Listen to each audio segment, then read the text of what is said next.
Was the bombing of Hiroshima morally and strategically justified? Talk about that in this video.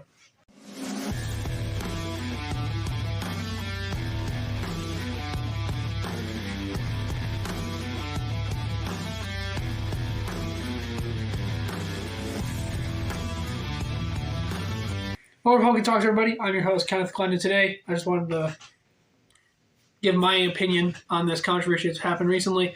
Tucker Carlson was talking about the nuke that was used in the Hiroshima bombing, and he was like, "That's evil. You can't do that. You shouldn't do that." And Ben Shapiro chimed in and said that it was completely justified. So who's in the right? Who's right? Who's wrong? We're going to talk about that in this video. Tucker, like I just said that nuking Japan was completely evil, not justified at all. Ben said that it is justified. Tucker says not justified because you were killing a bunch of innocent civilians. Ben said it is justified because it helped end the war. So, who's right? The two nukes were dropped on Hiroshima in the 40s, and it killed nearly 200,000 civilians. The number is not really known because you really can't count the bodies. So it's around 200,000 people who were killed, mostly innocent people. That was identified. So obviously that's not good. That's not a good thing. But was it necessary? Could it be realistically justified if you break it down? Because Ben broke it down pretty well in his video. So now I'm going to rebuttal and I'm going to break it down myself and give you the context of what was going on in World War II, because I am a person who studies World War II. I study a lot of history. That's one of my favorite things to read besides the Bible and the Gray Man series. I guarantee we can all agree that nuking Hiroshima is unjustifiable. You can't nuke a bunch of civilians, even if it does end the war. That's not right. Because, realistically, if you killed everybody on the planet, there would be no more wars and crime and stuff like that. But you would also have killed everybody on the planet. It's like that argument, would you kill baby Hitler? I'm a person that says, don't kill baby Hitler. Because baby Hitler has not yet committed a crime. Baby Hitler hasn't done anything wrong. Baby Hitler hasn't done anything, so you can't morally justify killing him, even though it would save many lives. Because Hitler has not yet done anything at that point. That's at least my argument for it. So, time for your history lesson with Mr. Glenn. The only way we can really break down whether or not the nuke was justified is, was the nuke necessary to end the war? Did we need to nuke Japan in order to end the war? If we can figure that out, then we can find out whether or not the nuke was justified. If the nuke wasn't needed to end the war, not justified. If it was needed, then it was very justified. So, let's break it down. So during the Pacific War in World War II, the U.S. really crippled Japan's ability to do much. They were whooping them. We were whooping them really bad. It was like the NBA All-Star game this season. It was really, really bad. First major step back of Japan in the Battle of the Pacific War was the Battle of the Coral Sea. This was actually the fun fact. This was the first carrier battle of all time. This happened in May of 1942, and the U.S. whooped their butts, dude. It was like Ray Mercer and Tommy Morrison. It was a beatdown. We just whooped them bad.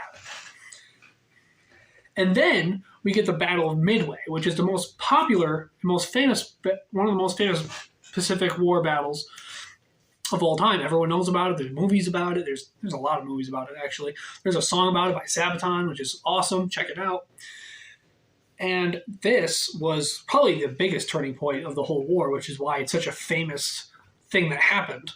Because this is when we sunk 4 of their 6 carriers. We sunk 4 of the 6 Jap fleet carriers. Now I know, I just said a racial slur.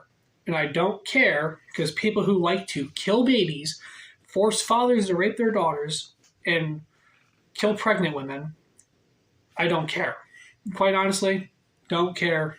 I will use a racial slur against those people. They're evil. I don't care. Cancel me. Now, this next battle was a more even, balanced battle. I can't even pronounce the name of it. It's the Battle of That. I don't know how to say that word. And with my speech impediment, I'm not even going to try. This actually was a very even battle, actually. This battle it's a very even battle, going back and forth. There's very similar casualties, but like I mentioned before, it's like playing rock, paper, scissors, right? If I play rock, paper, scissors with my buddy, and I lose 2 battles, and then we tie the third time, I'm still technically losing. And this is probably what attributed to the major downfall of the Japanese Empire, was this battle right here. Because, yeah, maybe it was like their best performance so far, but they still kind of got wrecked and they were losing a lot of casualties. The only reason why they did so well was, I believe it was them fighting at nighttime was what gave them the advantage in this battle. 1944, the Battle of the Philippine Sea and the Leyte, I think that's how you say that, Gulf. Gulf is one of the, basically, those are the 2 battles that basically sealed the deal for the Japanese Empire. There was basically no recovering after that. We basically whooped them. It was kind of like when Jorge Masvidal punched Ben Askren in the face after he already knocked him out. That's basically what this battle was. There's basically no point to even do it. They already lost, but it was just like a flex to just beat them even further. So, in conclusion, was the nuke justified? No, absolutely not. No drum roll needed. No, it was not justified. We already whooping them. We already had them beat. It was a bloodbath. We were beating them very badly. And most likely they probably would have all starved to death if we just didn't drop the nuke. Let's be real. We already whooping them. We had them back in the corner. They couldn't really do much to us. They took so much loss. Would they have surrendered? Probably not, but they would have lost anyway. So was the nuke necessary? No. Was it justified? No. Ben, 0. Tucker, 2 points, because Tucker also likes Andrew Tate, so he gets another point. And Ben Shapiro does not like Andrew Tate, so he gets no points.